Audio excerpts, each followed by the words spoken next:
नमस्कार, स्वागत है आप सभी का। मैं हूं कृतिका और देश का सबसे भरोसेमंद चैनल डीडी न्यूज पर लेकर हाजिर हूं आपका अपना पसंदीदा शो खबरों का सरपंच न्यूज पंच। और इस कार्यक्रम के जरिए हम आप तक हर रोज पहुंचाते हैं वो तमाम खबरें जिन पर रहती है हम सभी की नजर। लेकिन न्यूज पंच में सिर्फ खबर नहीं होती बल्कि होती है खबरों की पूरी पड़ताल।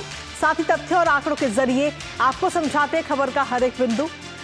और साथ ही ग्राउंड जीरो पर मौजूद हमारी टीम के साथ जानते हैं एक एक अपडेट होती है हर खबर पर हमारी पैनी नजर। और आज न्यूज पंच के जरिए जिन प्रमुख खबरों पर रहेगी हमारी नजर, सबसे पहले करेंगे उन प्रमुख खबरों का रुख। तो आज सबसे पहली और प्रमुख खबर होगी हरियाणा से जुड़ी। जी हां, हरियाणा में जहां नगर निकाय चुनाव में भारतीय जनता पार्टी इस बार परचम लहराती हुई नजर आई, तो वहीं कांग्रेस जीरो पर सिमटती हुई नजर आई है। आखिर क्या वजह है बीजेपी की इस जीत की और क्या वजह है कांग्रेस की इस हार की? क्यों कांग्रेस का घट रहा है जनाधार लगातार, बताएंगे विस्तार से आपको। लेकिन साथ ही जो दूसरी प्रमुख खबर है वो है होली से जुड़ी। जी हां, उत्तर प्रदेश के होली से जुड़ी दूसरी महत्वपूर्ण खबर, जहां मस्जिदों को ढक दिया गया है, तिरपाल चढ़ा दिया गया है और अब कहीं ना कहीं जमकर जो गुलाल है वो वहां पर उड़ता हुआ नजर आएगा। किस तरीके की तस्वीरें वहां से सामने आई हैं वो तस्वीरें भी आपको दिखाएंगे। साथ ही किस तरीके की सुरक्षा व्यवस्था है, क्योंकि इस बार अगर हम देखें तो जुम्मे की नमाज और होली का दिन एक ही है, तो ऐसे में सुरक्षा व्यवस्था खासतौर पर संभल में काफी ज्यादा की गई है। बताएंगे विस्तार से आपको वहां की सुरक्षा व्यवस्था, दिखाएंगे तस्वीरें। लेकिन सबसे पहले बुलेटिन की करते हैं शुरुआत, जहां आपको बता दें कि हरियाणा नगर निकाय चुनाव में भारतीय जनता पार्टी ने जबरदस्त जीत दर्ज करते हुए 10 में से 9 महापौर सीटों पर कब्जा कर लिया है और कांग्रेस इस चुनाव में पूरी तरह से साफ हो गई। कांग्रेस को एक भी सीट नसीब नहीं हुई है। खासकर रोहतक और सोनीपत जैसे उसके जो पारंपरिक गढ़ थे, वहां भी हार से पार्टी को तगड़ा झटका इस बार लगा। जहां कांग्रेस में उदासी है इस हार की वजह से, तो वहीं दूसरी ओर भारतीय जनता पार्टी खेमे में जश्न का माहौल है। हरियाणा के मुख्यमंत्री नायब सिंह सैनी ने इसे जनता का विश्वास करार दिया और कहा कि हरियाणा में अब ट्रिपल इंजन सरकार बन चुकी है, जो प्रदेश के विकास को 3 गुना गति से आगे बढ़ाएगी। बीजेपी की जीत के पीछे आखिर क्या है कारण और क्यों कांग्रेस का घट रहा है जनाधार, बताएंगे विस्तार से आपको सब। लेकिन उससे पहले आपको बता दें कि इस बार चुनावों में महिलाओं ने भी दमदार उपस्थिति दर्ज कराई है। कुल 10 महापौर में से 7 महिलाएं चुनी गई हैं, जिनमें से 6 बीजेपी की प्रत्याशी थी। करेंगे हर पहलू पर चर्चा, लेकिन उससे पहले एक नजर खबर से जुड़े हुए कुछ अहम बिंदुओं पर। तो हरियाणा में नगर निकाय चुनाव में भारतीय जनता पार्टी की बम्पर जीत हुई है, जहां 10 में से 9 शहरों में भारतीय जनता पार्टी ने जीत का परचम लहराया है। कांग्रेस जैसी मजबूत पार्टी का राज्य से अगर हम देखें तो पूरी तरह से सफाया होता हुआ इस बार नगर निकाय के चुनाव में नजर आया है। हुड्डा जैसे कद्दावर नेताओं के इलाकों में भी कांग्रेस को हार का सामना इस बार नगर निकाय के चुनाव में करना पड़ा, क्योंकि अगर इन इलाकों की हम बात करें तो कांग्रेस का गढ़ इन इलाकों को कहा जाता है। विनेश फोगाट के इलाके जुलाना की अगर हम बात करें तो कांग्रेस को वहां पर भी शर्मिंदा होना पड़ा, कांग्रेस को वहां भी हार का सामना करना पड़ा। इसके अलावा जनता को कहीं ना कहीं ट्रिपल इंजन वाली सरकार चाहिए और इसीलिए जनता ने पूर्ण बहुमत कहीं ना कहीं सीधे तौर पर हम देखें तो बीजेपी को दिया है। इसके साथ ही आखिर बीजेपी जब जीत गई है तो इसके पीछे क्या कुछ मुख्य वजह इस वक्त नजर आ रही है, एक बार उस पर भी नजर डाल देते हैं। तो दरअसल सीधे तौर पर अगर हम देखें जो बड़े कारण है वो है प्रधानमंत्री नरेंद्र मोदी और भाजपा की लोक कल्याणकारी नीतियां, जिनको लेकर के सबसे बड़ा कारण इस वक्त माना जा रहा है। इसके साथ ही मुख्यमंत्री नायब सिंह सैनी, हरियाणा के मुख्यमंत्री, उनकी कार्यशैली को लेकर भी पॉजिटिव रिस्पांस कहीं ना कहीं देखने को मिला है। ट्रिपल इंजन वाली सरकार पर जनता ने सीधे तौर पर भरोसा दिया है, यानी कि केंद्र, राज्य और अब नगर निकाय में भी बीजेपी का परचम। हरियाणा भाजपा संगठन की जमीनी पकड़ अब और ज्यादा मजबूत होते हुए नजर आ रही है, लेकिन वहीं दूसरी तरफ कांग्रेस की दूरियां भी सीधे तौर पर सबको नजर आ रही है। तो ये तो बात रही भारतीय जनता पार्टी की जीत के कारण की, लेकिन इसके साथ ही आखिर क्यों कांग्रेस का जनाधार कम हो रहा है, कांग्रेस के जो हार हुई है उसके पीछे बड़े कारण क्या है वो एक बार नजर डाल लेते हैं। कांग्रेस के पास में जनता से जुड़े हुए मुद्दे ही नहीं है, सबसे बड़ा कारण ये नजर आता है। इसके साथ ही कांग्रेस की जो आपसी गुटबाजी है, यानी कांग्रेस के अंदर जो गुटबाजी हो रही है, एक दूसरे के खिलाफ लोग उतरते नजर आ रहे हैं, ये भी कारण के तौर पर देखा जा रहा है। इसके अलावा कांग्रेस कार्यकर्ता जो है वो जनता के बीच नहीं पहुंच पा रहे हैं, जनता से जुड़े हुए जो मुद्दे हैं उनको वो नहीं उठा पा रहे हैं और प्रचार में बड़े चेहरे जो है कांग्रेस के, वो उनकी दूरी कहीं ना कहीं इस बार नजर आई, जो सबसे बड़ी वजह हार की नजर आती है कांग्रेस की और जो जनाधार कांग्रेस का लगातार घट रहा है उसके पीछे। इसके साथ ही लापरवाह आखिर कांग्रेस कैसे दिखी है, एक बार उस पर भी नजर डाल लेते हैं। तो कांग्रेस जो है वो लापरवाह नजर आ रही है। जहां हम देखें तो हुड्डा, शैलजा और सुरजेवाला का सुस्त प्रचार दिखा है, यानी कि कोई खास प्रचार नगर निकाय के लिए नहीं किया गया। भूपेंद्र हुड्डा ने निकाय चुनावों को छोटे चुनाव बताया था, और यानी कि अगर हम बीजेपी की तरफ अगर नजर डालते हैं तो बीजेपी के लिए कोई भी चुनाव छोटा या बड़ा नहीं है, वो जीत और मेहनत करते, लेकिन कांग्रेस कहीं ना कहीं शुरू से ही सुस्त नजर आई। हुड्डा का कहना है कि मैं हर चुनाव में प्रचार करने के लिए नहीं जाता हूं और ये छोटा चुनाव है, सिर्फ बड़े चुनाव लोकसभा विधानसभा पर ही फोकस है कांग्रेस का, ये बात कही गई है। तो सीधे तौर पर लापरवाही कांग्रेस की नजर आई है और नेताओं के प्रचार से दूरी जो है वो जनता समझ चुकी है, और उसके बाद में ही ये नतीजे आए हैं। यानी कि कुल मिलाकर कांग्रेस को जो नतीजे मिले हैं, जो शून्य का आंकड़ा है, वो कांग्रेस की चीजों से ही नजर आया है। इसके अलावा अगर हम देखें तो लगातार कांग्रेस का जो ग्राफ है वो भी गिरता हुआ नजर आया। 2024 की अगर हम बात करें तो लोकसभा चुनावों में 10 में से 5 सीटों पर ही कांग्रेस जीत पाई थी, 5 सीटों पर ही जीत दर्ज की थी, और 2024 के विधानसभा चुनावों में भी कांग्रेस को करारी हार का सामना करना पड़ा था। और उसके बाद में हम देखें तो लगातार पार्टी जो है वो तीसरी बार प्रदेश की सत्ता से अब बाहर होती नजर आ रही है। यानी कि धीरे धीरे ट्रिपल इंजन की सरकार, जहां बीजेपी मजबूती इसके साथ नजर आ रही है, वहीं कांग्रेस की दूरी। निकाय चुनावों में एक बार फिर से शिकस्त कांग्रेस को मिली है। हालांकि बहुत ज्यादा जरूरी है कि कांग्रेस को इस हार से सीख लेनी चाहिए कि कोई भी चुनाव छोटा या बड़ा नहीं होता। बड़े नेताओं का जनता के बीच में नहीं जाना मुख्य कारण के तौर पर इस वक्त देखा जा रहा है। निकाय चुनावों में कांग्रेस के दिग्गजों की जो बेरुखी है वो भी नजर आई है, गुटबाजी नजर आई। यानी कि कुल मिलाकर हम देखें तो कई सारे कारण हैं जो कांग्रेस का जनाधार घट रहा है। लगातार प्रचार के नाम पर नेताओं में सिर्फ हाजिरी की बात कही गई है, सिर्फ हाजिरी ही लगाई गई थी।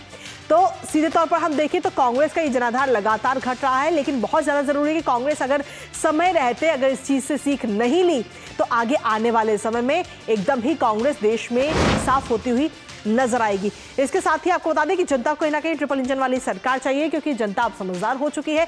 केंद्र में, राज्य में और नगर निकाय में अब तीनों में ही भारतीय जनता पार्टी काबिज है, और राज्य केंद्र में सत्तारूढ़ पार्टी की सरकार स्थानीय स्तर पर भी हो, ये बात कही जा रही है। दिल्ली में आप सरकार होने से भी लोगों की दुर्दशा हुई है, और वो तस्वीरें हम सभी ने देखी है। दिल्ली की स्थिति को हरियाणा की जो जनता है वो काफी नजदीकी से समझती है, क्योंकि दिल्ली जो है हरियाणा से पूरा लगा हुआ है, और इसलिए उसका असर वहां भी नजर आता है। केंद्र राज्य की मदद से ही स्थानीय निकायों में कहीं ना कहीं मदद मिलती जा रही है। केंद्र राज्य की मदद से ही निकायों में काम संभव हो पाया है, केंद्र और राज्य सरकार की तरफ से ही। इसके साथ ही हमारे साथ में इस वक्त हमारे सहयोगी गौरव इस वक्त जुड़ रहे हैं, सीधा उन्हीं का रुख करेंगे। गौरव, सीधे तौर पर कांग्रेस का जो जनाधार है वो लगातार घटता जा रहा है। जो नेता हैं वो कह रहे हैं कि ये छोटे चुनाव हैं और इसमें हम प्रचार करके क्या मतलब है इस चीज का। अगर यही चीजें रही तो आगे आने वाले समय में कांग्रेस बिल्कुल ही देश से साफ होती नजर आ रही है।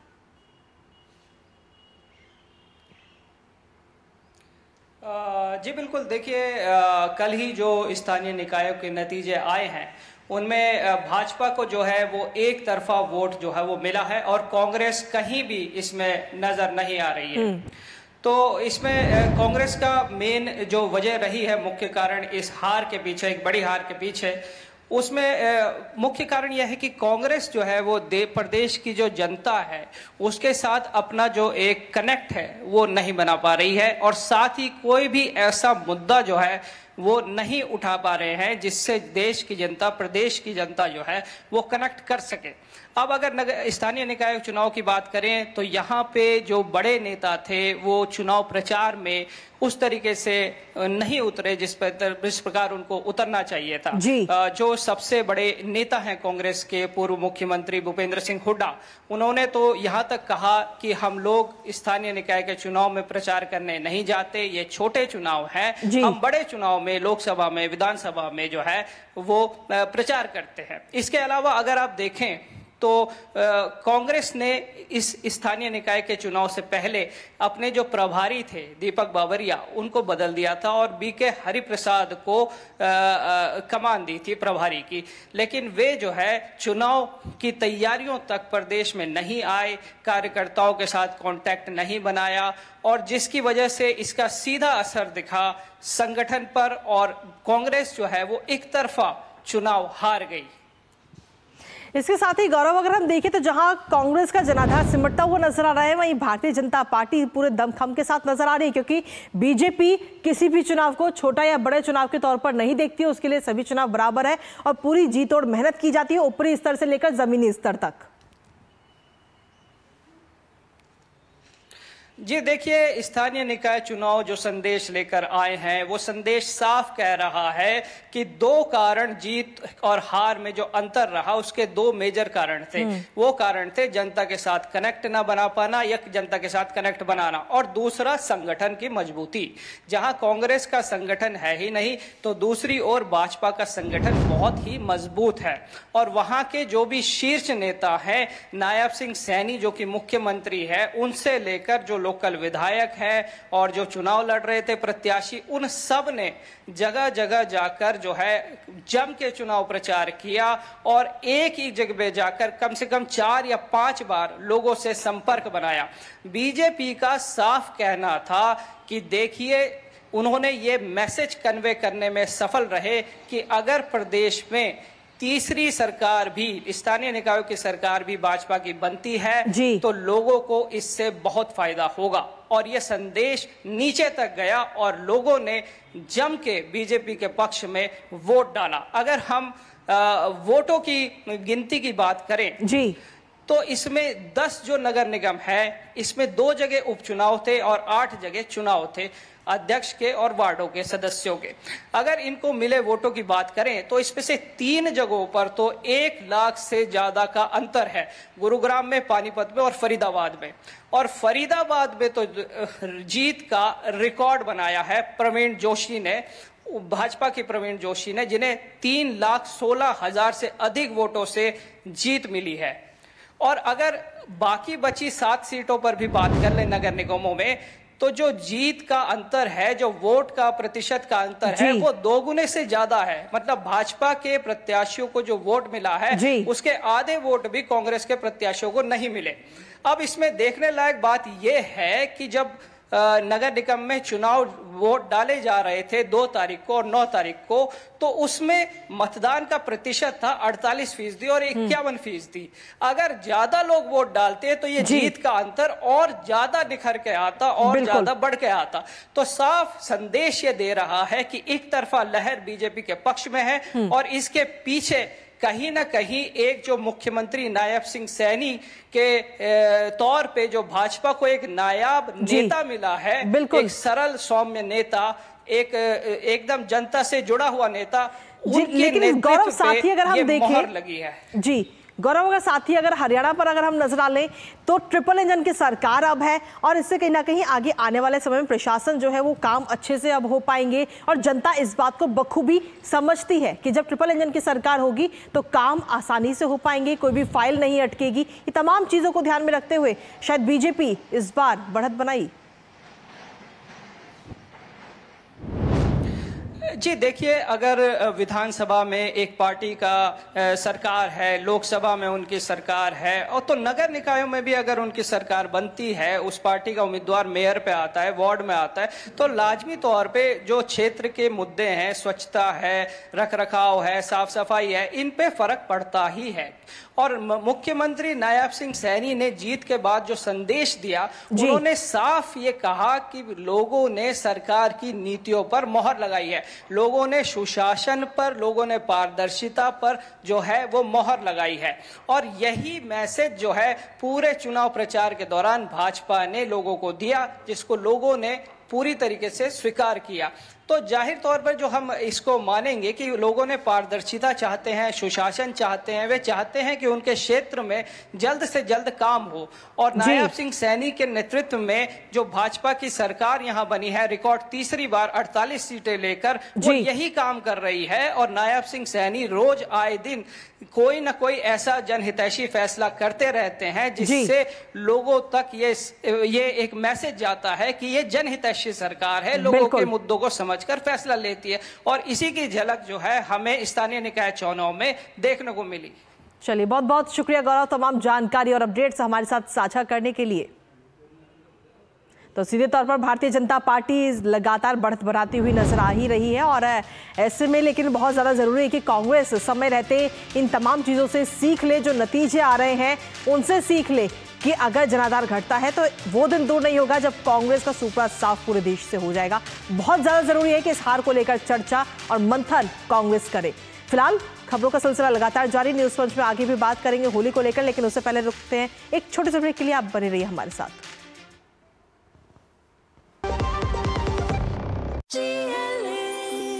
जो लक्ष्य चुना था समझ आने लगा है। GLA यूनिवर्सिटी, उच्च लक्ष्य की निश्चित प्राप्ति। जब धरती चीर कर निकलता है लोहे का पत्थर और मिलता है मोंगिया के जोश से, फिर तपता है, पिघलता है और बनता है फौलाद। अब होता है सरिया सारी खूबियों के साथ। मोंगिया स्टील, मजबूत देश का मजबूत सरिया।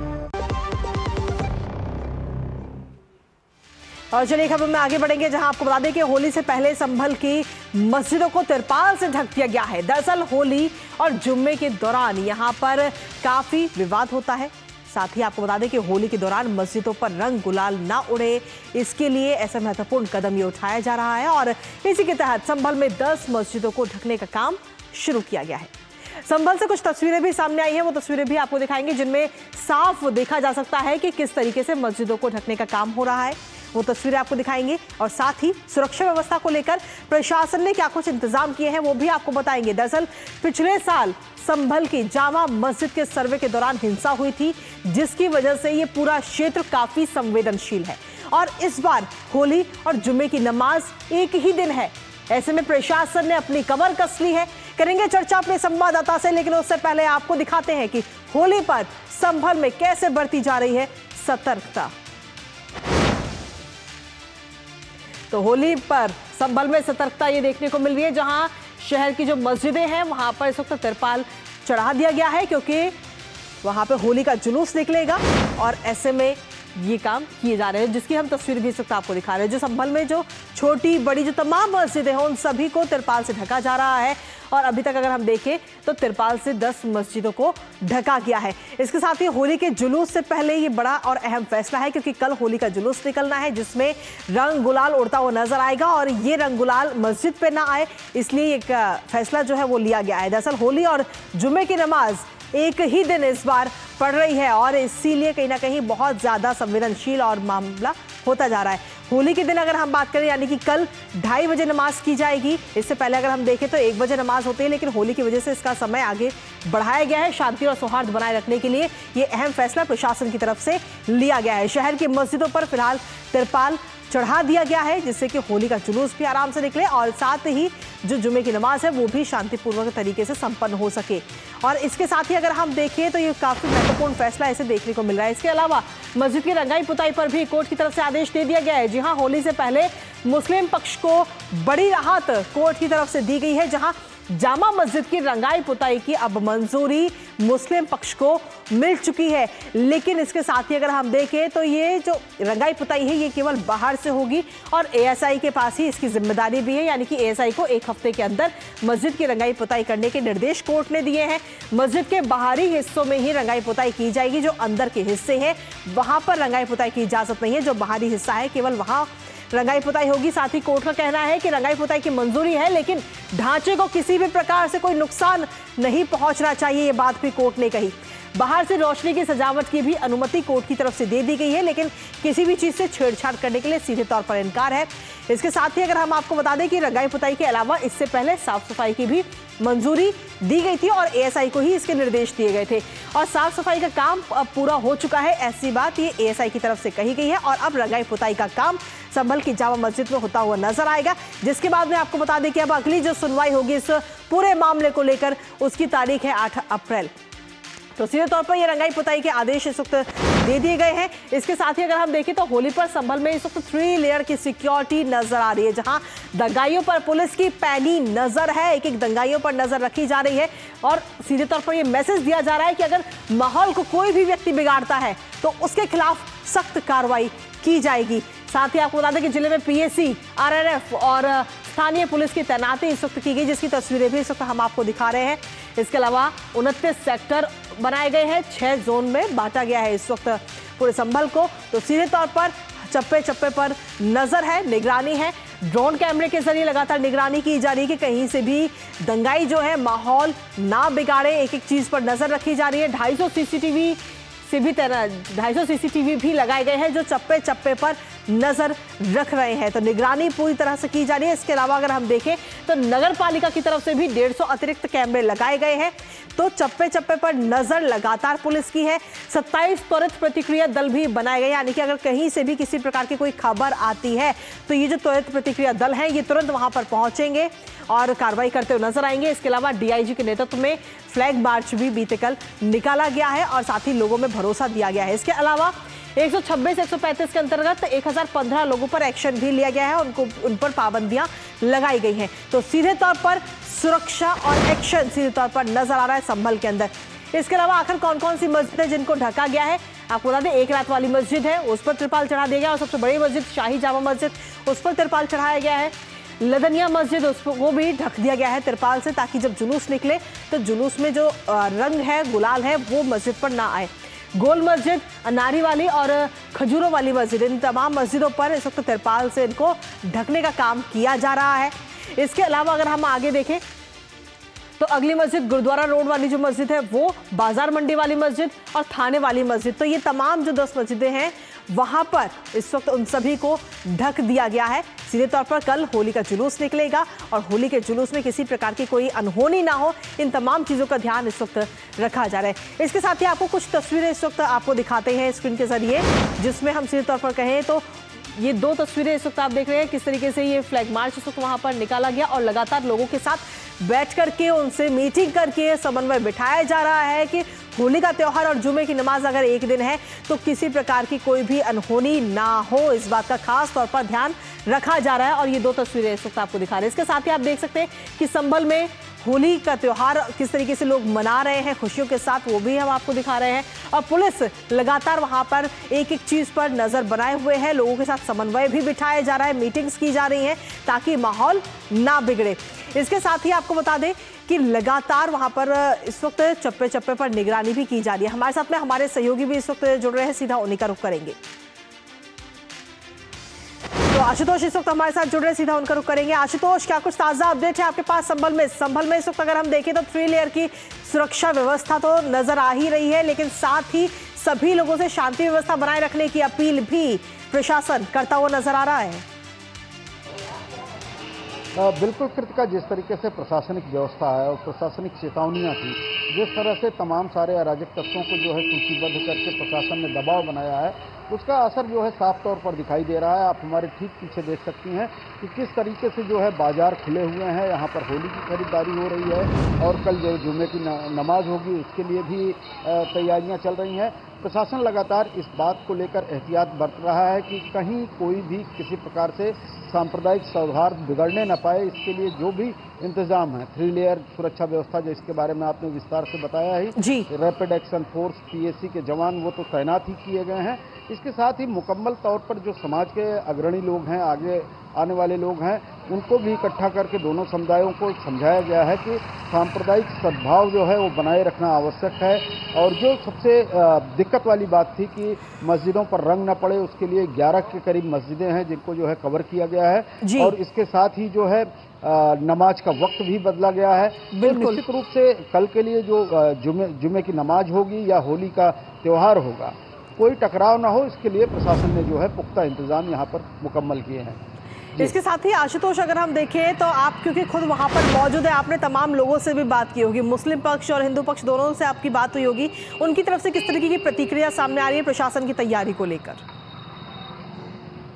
बिल्कुल, प्रशासन की उपस्थिति जो है कहीं न कहीं उनमें भरोसा दिलाती है आम लोगों में, चाहे वो जिस भी संप्रदाय के हैं, वो उनको इस बात का भरोसा है कि प्रशासन की मौजूदगी में अराजक तत्व तो अपने किसी भी मनमानी में सफल नहीं हो पाएंगे और उनका जो त्यौहार है जिस तरह से बीते वर्षों में वो मनाते आए हैं उसी तरह से मनाया जाएगा। ये एक ऐसा मौका है कि लगभग 60 साल 64 साल के बाद जो है जुमे की नमाज और होली का त्यौहार ये रमज़ान का महीना भी चल रहा है, तो इसलिए भी जुमे की नमाज खास पड़ जाती है। और जिस तरह से पूरे उत्तर प्रदेश अगर हम कहें तो पूरे देश में एक सांप्रदायिक माहौल बनाने की बार बार कोशिश की जाती रही है। और यही कारण है कि यहाँ के जो डिप्टी एसपी हैं, उन्होंने भी इस बात को लेकर के अपील की कि साल भर में आपके 52 मौके होते हैं जब आप जो है नमाज अता करते हैं। होली का त्यौहार साल भर में एक बार आता है, तो इस बात को भी गंभीरता से लोगों ने लिया है। लोगों के भीतर प्रशासनिक भरोसा है, इकबाल जो है कायम है।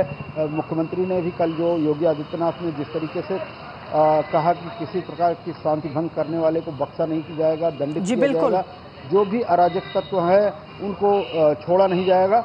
और जिस तरह से सियासत का जो है सियासत भी चलती रही है संभल के मामले को लेकर के, वो साफ तौर पर कहीं न कहीं उद्वेलित करने वाली और जो है लोगों को भड़काने वाली भावना से रहती है। यही कारण है कि प्रशासन जो है ज्यादा मुस्तैद दिखाई दे रहा है। इसके साथ ही आशुतोष, अगर हम देखें तो उत्तर प्रदेश में हम गंगा जमुनी तहजीब की तस्वीरें हमने इससे पहले कई बार देखी हैं और उसी का एक बार और एग्जाम्पल हमें देखने को मिलेगा।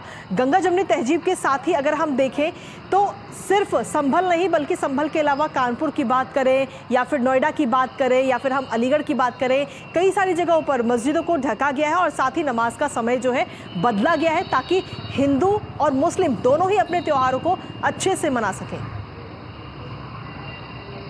कृतिका, कहा जरूर जाता है कि गंगा जमुनी तहजीब है, लेकिन जमुना जहाँ भी गंगा में मिलती हैं, जमुना का अस्तित्व वहीं समाप्त हो जाता है। इसकी अपनी एक अलग पहचान है, उत्तर प्रदेश की अपनी संस्कृति है। कुछ अतीत के इतिहास के जो है ऐसे पन्ने हैं कि जिनको जब भी खोला जाएगा तो निश्चित रूप से विवाद की शक्ल में ही वो बाहर आएगा। जैसा कि आप पीछे के दिनों में जिस तरह से औरंगजेब को लेकर के तमाम सारी डिबेट चल रही है, तमाम सारे बयानबाजियां चल रही हैं, तो वो अतीत के झरोखों में झांक करके भविष्य की ओर देखते हुए जो है कहीं न कहीं जो है एक ऐसी व्यवस्था, अगर गंगा जमुनी तहजीब की मजबूती होती, कोई इस तरह की तहजीब होती, तो आज न मस्जिदों को ढकना पड़ता, न प्रशासन को इतना सख्त रवैया अपनाना पड़ता, न सुरक्षा की व्यवस्था करनी पड़ती, बल्कि लोग अपनी संस्कृति और संस्कारों के मुताबिक जो है अपने धार्मिक कृत्यों को करते नजर आते। लेकिन कहीं न कहीं इस बात को लेकर के जो है कहीं न कहीं लोगों के मन में रहता है कि सांप्रदायिक सद्भाव जो है वो चाहे सियासत की वजह से हो और चाहे अराजक तत्व हों, वो दोनों जो है बिल्कुल सीधे तौर पर हम देखें तो कुछ अराजक तत्व जरूर हैं जो कहीं ना कहीं माहौल बिगाड़ने की कोशिश करते हैं, दंगा फसाद करने की कोशिश करते हैं, हिंसा फैलाने की कोशिश करते हैं और उन पर इस बार प्रशासन पूरी तैयारी के साथ नजर बनाए हुए है। फिलहाल बहुत बहुत शुक्रिया आशुतोष, तमाम अपडेट्स और जानकारी हमारे साथ साझा करने के लिए। तो वाकई इस बार का त्यौहार काफी खास और काफी अहम अपने आप में, लेकिन देखना ये होगा कि कहीं ना कहीं अराजक तत्वों पर किस तरीके से निगरानी की जा रही है, वो हमने आपको बताया और लगातार ये कार्रवाई भी की जा रही है। साथ ही ये मैसेज भी दिया जा रहा है कि अगर कोई भी अराजक तत्व या दंगाई अगर माहौल को बिगाड़ने की कोशिश करेगा तो उस पर कार्रवाई जरूर होगी। इसी के साथ फिलहाल न्यूज पंच मुझे और हमारी टीम को दीजिए अनुमति। 2 बजे फिर होगी आपसे मुलाकात कुछ और महत्वपूर्ण खबरों के साथ। तब तक के लिए नमस्कार।